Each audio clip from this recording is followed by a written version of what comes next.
Turpinam lasīt šīs pašas grāmatas lasījumu 11.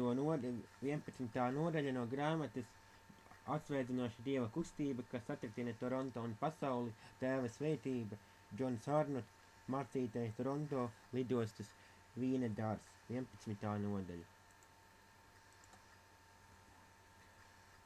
Pravietošana, dzīvnieciskas skaņas un to izpratne. Es neticēju savām ausīm, kad dzirdēju sakām, vai jūs neteicāt, ka vakardienas apulcē kāds rūta kā lauva?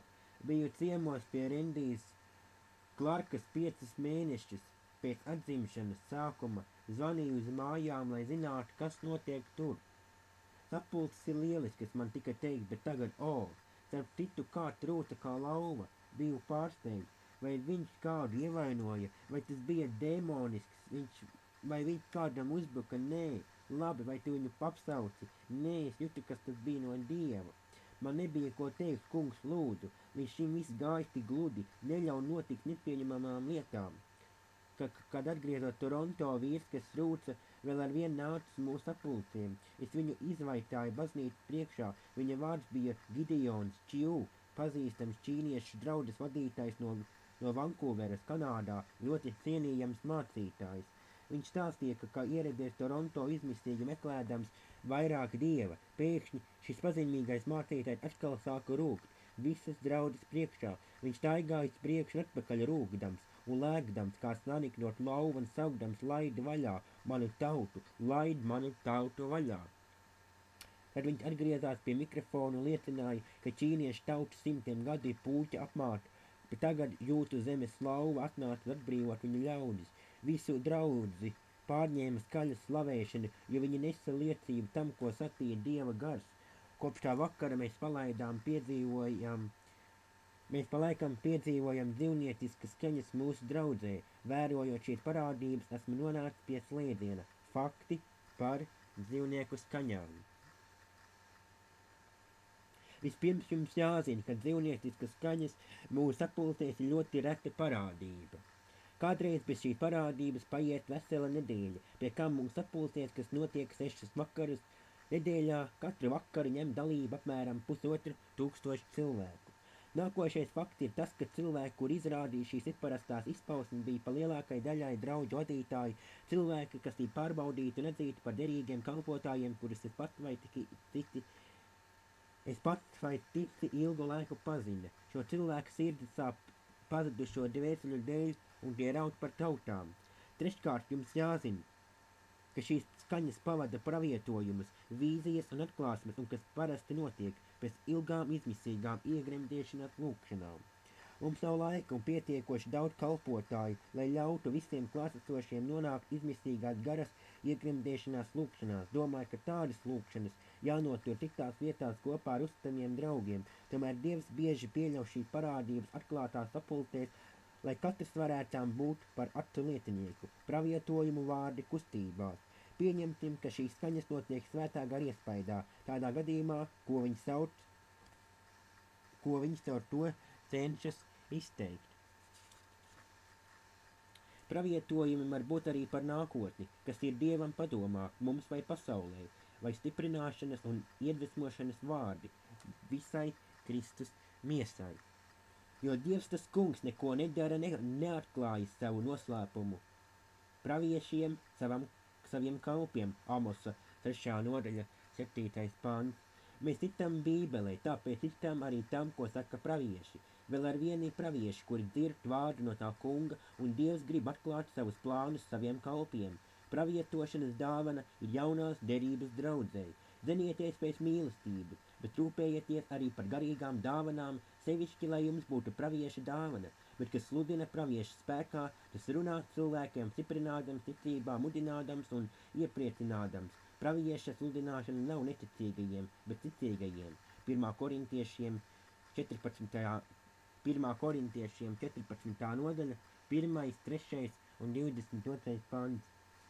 Mēs esam pieraduši saņemt pravietošanu parastā veidā. Tas ir kādam runājot svētā gara iedvesmojumā draudzes sapulcē, Bet ja kāds savā draudzē iesāktu pravietojumu šādi, es nāku kā rūcoša lauva, atbrīvot savus bērnus, vai draudze to pieņemtu? Jā, ja viņi salīdzinātu to ar vārdu, un ja tie sakristu, viņi to pieņemtu ar prieku.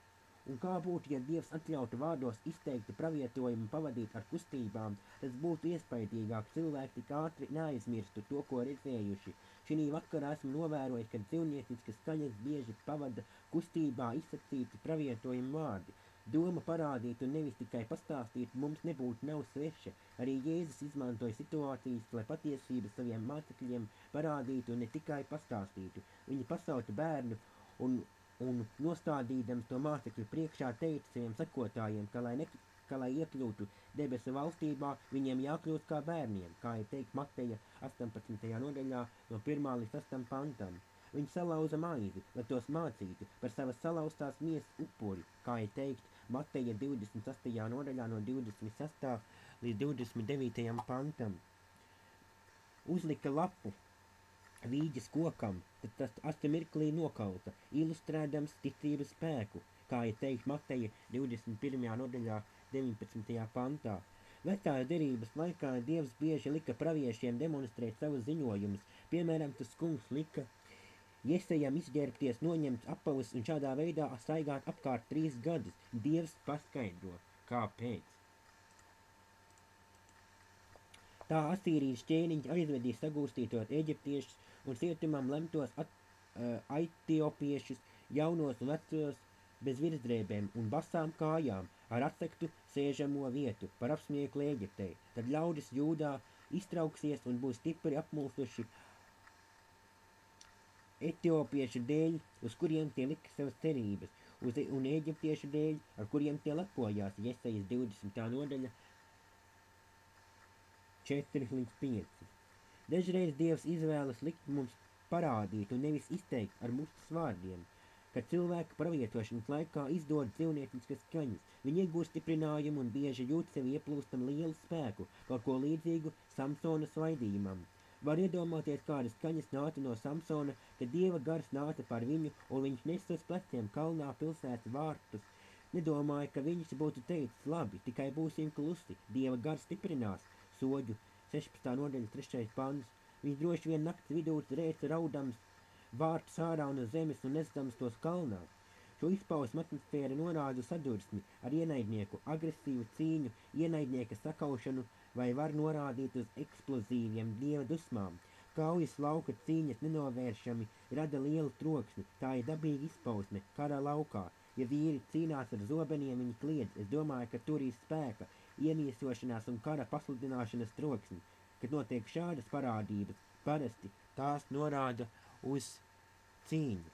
Lauvas rūcieni. Lauvas rūcieni ir pravietiskas skaņas, kas norāda, ka Jēzus nāk atpakaļ, kā uzvarētājs. Viņš jau bija upura jērs. Nākošreiz, kad mēs redzēsim Jēzu, viņš būs ķēniņš, uzvarētais, Jūdas, cilt, lauva. Atklāsmes grāmatā mēs redzam jēru, atveram grāmatu un izlejam Dieva dusmas par pasauli. Pēdējās dienās redzi, uzvarējusi lauva no Jūdas cilt, Dāvida sakni, atvērtu grāmatu un tā 7 zīmogus. Atklāsmes grāmata 5. nodaļa 5. pants. Jēzus drīz atgriezīsies, kā uzvarētājs, kā Jūdas cilt lauva, lauva rūts, kurš gan lai nebaidītos, tas kungs ir runājis, kas gan tad lai nepravietotu Amosa 3:8. Šī pantā Amos salīdzina Dieva runāšanu ar lauvas rūkšanu un cilvēku pravietošanu. Mūsu draudzē pravietojumi, ko pavada rūcieni, bieži atklāja Dieva plānus. Es nekad neesmu rūcis kā lauva, neesmu pārliecināts, kāpēc šī parādība notiek, bet domāju, vislabākais ceļš, kā atrast atbildi šo jautājumu, ir uzprasīt cilvēkiem, kas to ir darījuši, kas notika, ko viņi redzēja un izjuta, un kā tas tos iespaidoja viņu dzīves. Šie cilvēki noteikti palīdzēs mums izprast šo jautājumu. Mācītājam Baironam Motam no Levisvilles, Teksaksā, bija negaidīts piedzīvojums ar rūkšanu. Mācītāju sanāksmē Levisvillē šis ļoti cienījamais mācītājs šķērķelētā rozā kreklā ar skaistu kaklasaiti rūc un staigāja apkārt kā lauva. 200 kolēģi priekšā viņa teica, ka tanī brīdī domājis, nē, kungs, lūdzu, neļauj šai lietai iet par robežai, lūdzu, nē, es šo lietu nesaprotu. Nākošajā vakarā viņam notika tas pats. Vēlāk Laters Bairons man pastāstīja vīziju, ko viņi bija tanī brīdī redzējis. Armija maršēja pret Ellas vārtiem, kas apņēma Levisvilles pilsētu Teksasā. Likās, ka mēs sodojam ilgu laiku, kamēr sasniedam Zeles vārtus. Kad nonācām vārtu priekšā, dēmoni, kas sēdēja uz vārtiem, uz mums sāka šaut ugunīgas bultas. Viņi izšāva iekārtas lepnuma, neatkarības, reliģiskas un mantrausības bultas, visas ieročus veidus, kas tik labi bija darbojušies iepriekš, taču šoreiz tiem nebija spēka. Tieši otrādi, tas norūdīja šo armiju. Dievs teica, ko sātans lieto ļaunumam, es lietošu labumam. Tajā laikā mana sieva Jana lūda pie manām kājām un Džona sieva Kerola pie galvas. Jana vīzijā redzēja, ka viņa apzīmēja pilsētu ar akmeņiem, bet es esot soļojis tiem apkārt, pasludinādam šīs teritorijas Jēzum. Tanī mirklī, kad tas kungs teica, kauja beigusies, pilsēta pieder man, es norūtot kā lauva, bet Jana redzēja demonus bēgam projām no pilsētas. Kad mēs pienācām tieši pie pilsētas vārtiem, es dzirdēju komandējošo virsnieku sautam Jūda Rūts. Man paspruka vairāki rūtieni, es čūpoju savas rokas un izdarīju soļošanas kustības, atrodoties uz grīdas. To darot, redzēju Ellas vārtus pazūdam, tie nesagruva, tie vienkārši pazuda. Tad ieraudzīju cilvēkus, kas atradās pilsētas otrajā pusē. Viņu acis kā atvērās, un viņi pirmo reizi redzēja garīgas lietas. Tie sauta, ak, šī ir īstā draudze, un tur ir tas kungs. Es prasīju, kungs, kāpēc viņi nenožēlo grēkus. Viņš atbildēja, tev tagad viņi jāicina nožēlot grēkus, vaicāja, kā lai mēs to panākam. Tas kungs izskaidroja Bairona rūkšanu, kad viņš bija garā pirmajā vakarā. Rūkšana ir kā manu ļaužu saucieni, pēc pazudušajiem. Daudzi ir lūguši par pražu, bet viņas sirdis nebija salauztas. Tie to darīja tikai draudzes pieaugšanas vārdā, kamēr mana draudze neraudās par pazudušajiem ar šķīstām sirdīm un motīviem, lai es varētu to sadzirdēt, kā lauvas rūtienu, viņi nepiedzīvos ražu. Maniem ļaudiem jāraud un izmisīgi jāsauc tāpat kā Izrēla bērni izmisumā sauta pēc atpestīšanas. Ēģiptiešiem maniem ļaudiem ir jāraud līdzīgi vecākiem, kas raud par mirstošu bērnu. Tiem ir jāredz un jādzird Ellas realitāti. Viņiem ir jāguļ zemē salauztiem un raudot par pazudušajiem. Es meklēju tādus sirdis. Tie būs tie, kas stāvēs plaisumā pazudušo dēļ. Otrā dienā, kad Bairons atkal gulējas grīdas, tas kungs viņam skaidroja, ka tuvojas grūtas dienas. Viņš teica, ka pašreizajā gara darbībā ir salīdzinām ar romantisku mīlestību starp to kungu un viņa draudzi. Tad viņa draudze kļūst garīga kā sieva grūta ar sāpi par pazudušajiem. Tas kungs arī teica, ka tas nevar notikt dabīgā veidā, tam jānāk no viņa, kad viņa draudze uzņemsies lūkšanas cīņu, lai ievāktu dvēseļu ražu. Es teicu tam kungam, man patīk šī vīzija, bet vai tu nevarēji to dot Baironam tik tādā veidā? Šāda veida vīzijas pavada spēka izplūdums. Bairons uzstēlās un iesāka lūgt par cilvēkiem, kas gulēja uz grīdas. Viņš stāsta, šajā brīdī sapratu, ka fizikas izpausmes bieži ir pravietiskas. Es sāku aizlūgt par cilvēkiem, kuri piedzīvoja stipras izpausmes, un Dievs man rādīja, kas notiek. Dažreiz viņš man lika pravietot par viņiem, tas ne tikai pastiprināja izpausmi, bet deva izpratni tiem, kas visu notikušo uzmanīgi vēroja. Lai tiktu tagad Levisvillē kopā sanāk mācītāji no dažādām draudzēm un kopā lūdz. Tur notiek iknedēļas atzimšanas sapulces, tur piedalās 12 līdz 15 draudzes, Bairons piezīmē. Tiek organizēta armija un tā sāk soļot pret pilsētu. Draudzes šķīstās, lai spētu atvairīt ienaidnieku ugunīgās bultas. Es to redzēju 1995. gadā augustā satver uguni konferencē, kas notika Dallasā, Teksasā. Tas bija spēkspilnas kora pavadīts laiks, un sapulces sponsorēja vietējie mācītāji. Bairona vīzija sāk piepildīties.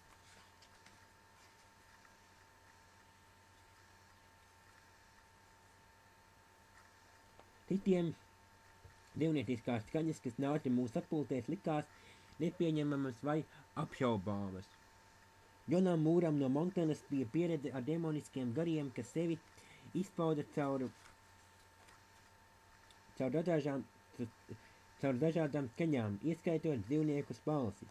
Viņi ieradās Toronto ar šaubām un ļoti piesardzīgs. Trešajā vakarā svētais gars nāca par viņa lielā spēkā, viņš stāsta. Drīz vien es kustējos četrāpus un man vīzijā rādījās lauvas. Vienā brīdī sajūtu, ka gars mani skubināja rūkt, bet es to nedarīju, domādams, ka tas tomēr būtu jāpārbauda. Varbūt es pārbaudīju garus par ilgu, jo drīz vien sapratu, ka man bija uzdot rūkt, bet es neesmu paklausījis. Arī tā kunga klātbūtne mani neatstāja, vēl vismaz kādu stundu skubinājums rūkt vairs neatgriezās. Centos šo sajūtu pāris reizi atdzīvināt, bet katru reizi tas kungs man atstāja malā. Katra miesīga darbība, kas mēģina atdarināt Dieva izpausmes, ir nosodāma, bet man nebija ne mazāko šaubu, ka mudināšana rūkt nāca no Dieva. Džons teica, ka svētība viņam pagāja garām tāpēc, ka viņš bija par daudz piesardzīgs. Bībele saka, ka tas kungs rūk kā lauva, un viņa bērni sekos viņam, Hozejas 11:10. Kad tas notiks, vai mēs, viņa bērni, būsim par daudz piesardzīgi un palaidīsim garām viņa svētību, lauva, vērsis, cilvēks un ērglis. Daži saka, ka cilvēks ir radīts Dieva līdzībā, un tāpēc dzīvnieku balss to pazemo. Tas nevar būt no svētā gara, bet Dievs pats sevi aprakstīja lietojot dzīvnieku simbolus. Jēzus ne tikai sauc par ģēru, kas tika upurēts, kā ir teikt 1. Pētera 1. nodaļā no 19. līdz 20. pantam un atklāsmes 13. nodaļā 8. pantā, bet arī kā Jūdas tilts lauva, kā ir teikt atklāsmes 5.5. Un pašā troņa zālē, debesu valstībā, mēs redzam simbolus, kas ataino 4 dzīvniekus, kuri bez apstājas pielūdz Dievu. Goda krēsla vidū un goda krēslām apkārt 4 dzīves būtnes, pilnas acīm no priekšas, no muguras puses. 1. līdzīga lauvām, 2. līdzīga vērsim, 3. kā cilvēka ģīmis un 4. līdzīga skrejošam ērglim. Un 4 dzīves būtnes, kam katrai pa 6 spārni, kas pilni acīm visapkārt un iekšpuses un bez mitēšanās dienu un nakti sauc. Svēt, kungs Dievs, visu valdītājs, kas bija, kas ir un kas nāks, atklāsmes 4. nodaļa, 6. līdz 8. pantam. Šīs dzīvās radības bija apklātas ar acīm, acis tām bija pakaustītas, zem spārniem, virs spārniem un visur citur. Ko tas nozīmē? To, ka tās tiešām ir spējīgas labi redzēt, tas iespējams liecina, ka tām ir pravietošanas spējas. Es ticu, ka tas pierāda, ka Dievs liek lielu nozīmi uz pravietošanu dāvanu. Dievs grib pravietisku draudzi, viņš grib, lai mēs ilgotos saņemt pravietošanas dāvanu 1. korintiešiem 14.1.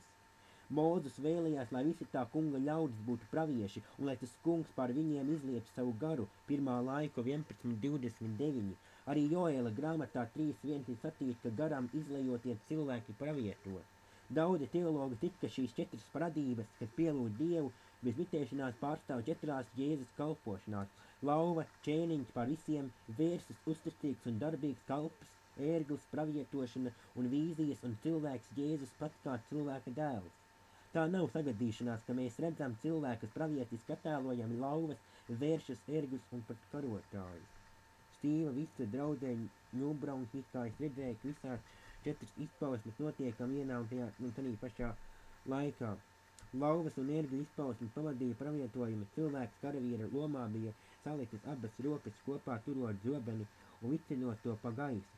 Šīs karavīgās lomas dod kara laukas kaujas iespaidu. Cilvēki, kas izpildīja šīs lomas, bija ievērojami mācītāji vai vadītāji, biju pārsteigts, bet jutu Dieva tūmu.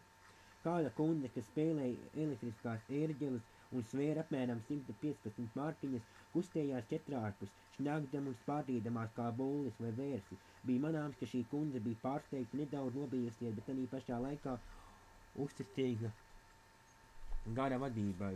Pusotru stundu šīs kundze deva neticami varenu pravietojumu. Viņa izteica tā kunga dusmas par sātana darbību un par to, ko viņš ir nodarījis Dieva draudzei. Viņa cilvēkiem un pilsētām, viņa teica, ka tumsas spēki tiek atgrūsti un tiek nospraustas jaunas robežas.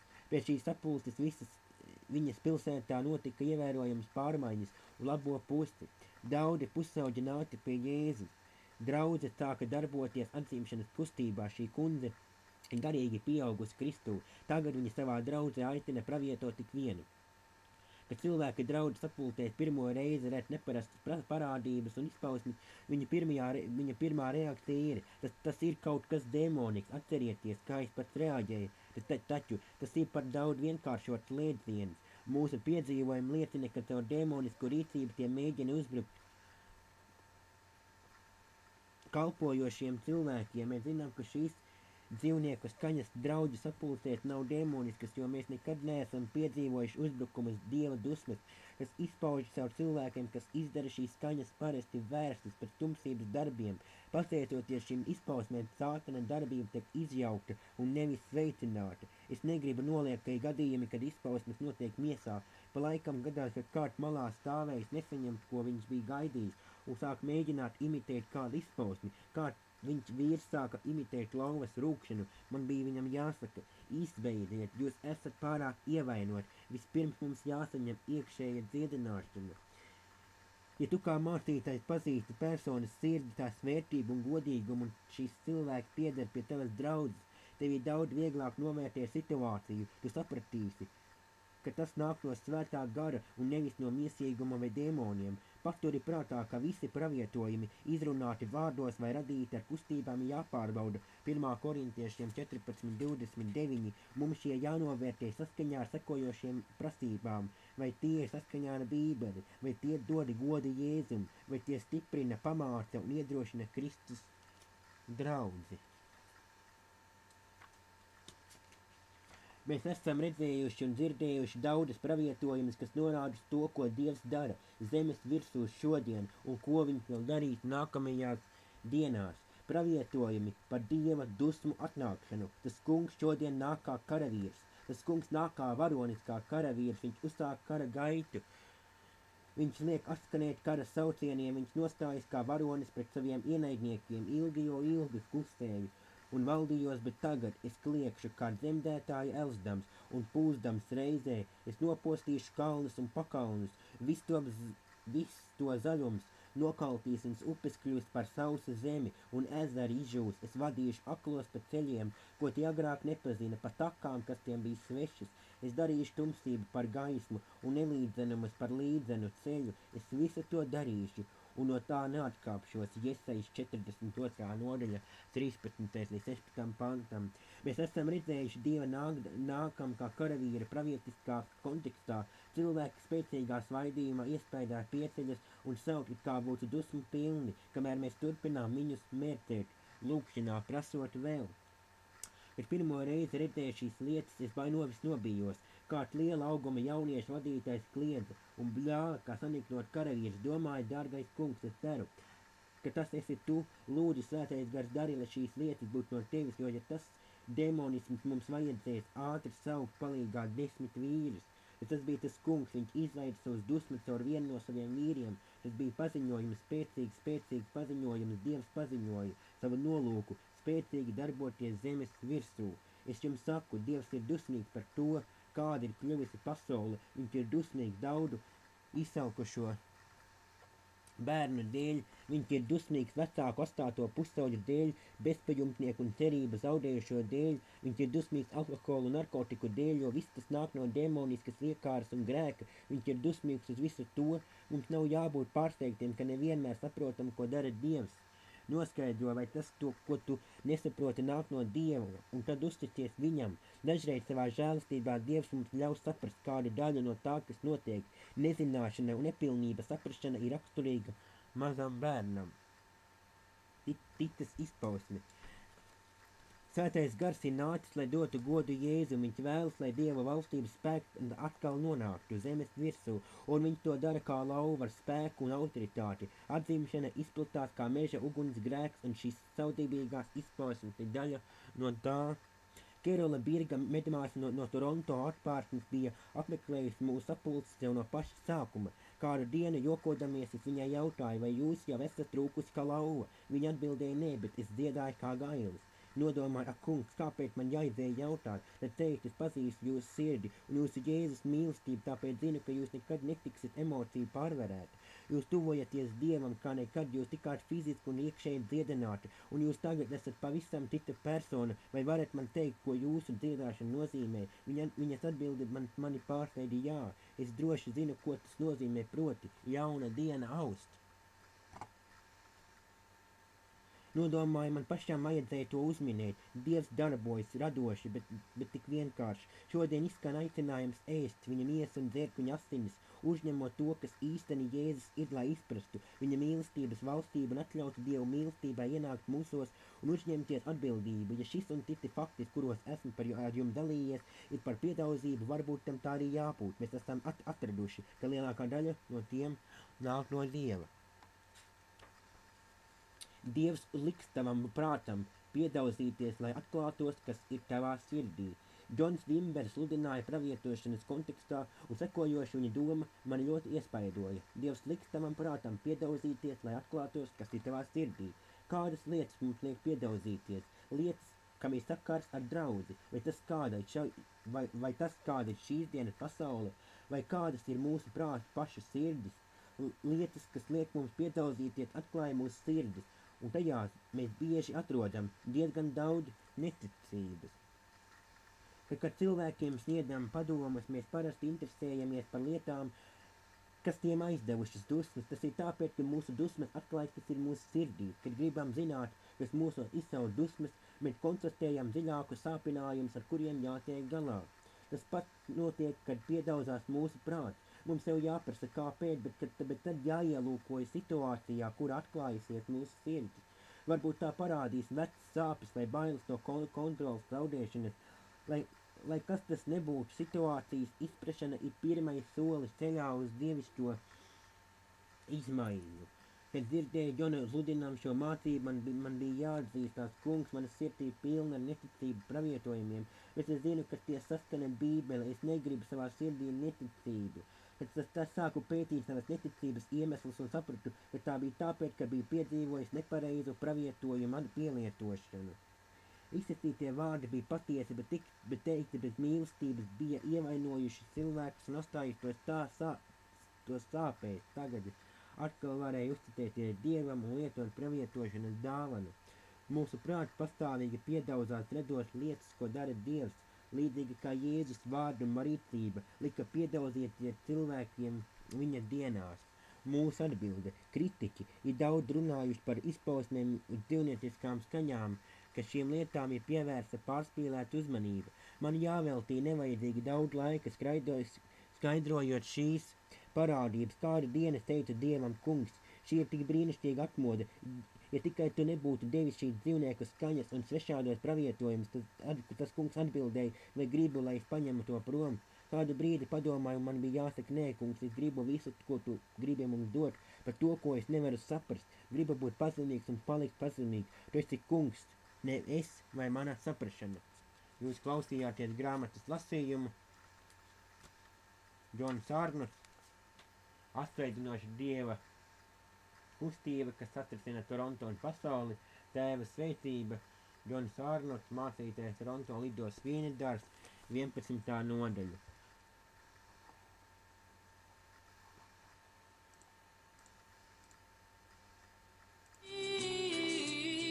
Kas mūs